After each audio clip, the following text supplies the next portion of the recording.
Maen nhw'n dangos y ffilm da ni wedi gwneud yma yn y galeri. Maen nhw wedi gofyn ni ddod yma i ateb cwestiynau amdan y ffilm. O'n i wedi gwneud ffilm efo band Gruff Rhys o blaen. A wedyn, dwi'n meddwl, gathon ni just syniad diwn o'n i wneud ffilm. Ie.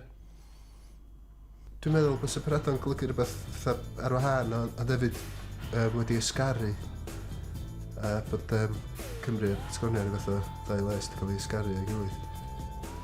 Ac hefyd bod y ffilm illa wedi cael ei ysgaru o reality chydig bach. A'r cyfle i fynd oddi ar fformat y teledu, wneud rhywbeth mwy gwyllt. Ie, gathon ni hwyl yn ffilmio fo do. Oedd o'n straen, oedd o'n gwaith calad. Oedden ni'n gweithio lot oriau yn y dydd, ond oedden ni'n joio'n hynna'n hefyd. Oedd o'n antur achos oedd y ffilm heb cael ei gomisiynu mewn ffordd. Oedden ni'n gwybod os fysa'r ffilm yn cael ei ddangos yn unlla. Gorfod just mynd am yr antur a mwynhau o. Oedd o lot o uchafbwyntiau cerddorol, wneud recordio fo Tony de Gatora. Mae Tony de Gatora yn ganw'r protest gynfaweithdy trwy teledu a fideo. A gath o freuddwyd un noson am offeryn siap cryman. Gath o lawr i'r gweithdy'n ganol nos a dechrau adeiladu'r cryman yma.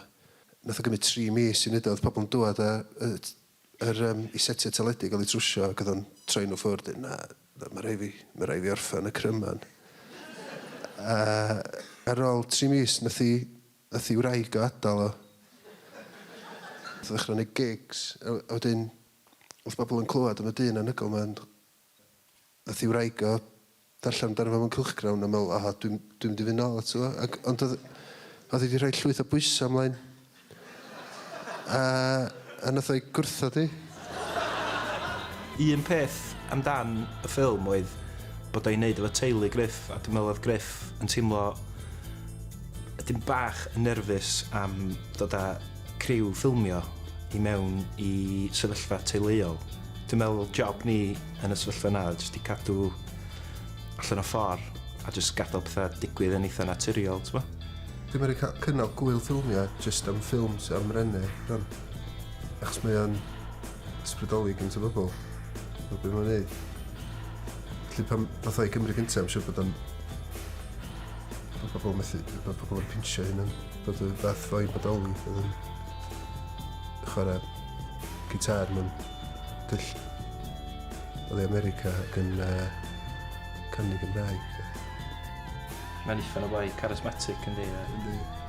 Mae'n bloeddio a siarad. Ei, sbriwch hana fi! So, mae'n just... Ie, dwi'n gystadlu fi dda. Dwi'n neud efo camerau bach, do. Oedd un, dwi'n gwybod llawer am Gymraeg, oedd un te maint yma. Ac oedd un te maint yma. Oedd, ie. Yr ail diwrnod o saethu yn Patagonia a oedd Penguin ymosod ar yn prif camera ni. Ond mi weithio, do.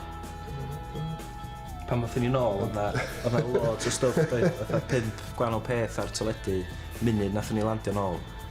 Ac oedd ni eitha, no. Mae ffordd o'n eisiau peintio darlun chydig gwahanol i be da ni wedi gweld ar teledu yn y Gymraeg.